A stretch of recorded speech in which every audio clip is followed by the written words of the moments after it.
Is Jesus really God?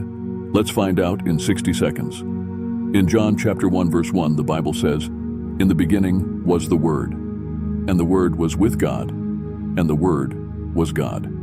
Later, in John chapter 1 verse 14, we learn, "The Word became flesh and dwelt among us." That Word is Jesus. Jesus himself said in John chapter 10 verse 30, "I and the Father are one." This statement declares his unity with God, making him equal to the Father. Jesus didn't just claim to be God, he proved it. He performed miracles, forgave sins, and even commanded nature. Only God can do these things. Jesus is part of the Trinity, Father, Son, and Holy Spirit, three persons in one God. He's fully God and fully man, sent to save us from sin. So yes, Jesus is God, and because of his love, we can have eternal life. Isn't that amazing? Share this to spread the truth. Follow us for more biblical truths in 60 seconds. Thank you so much for watching. God bless you.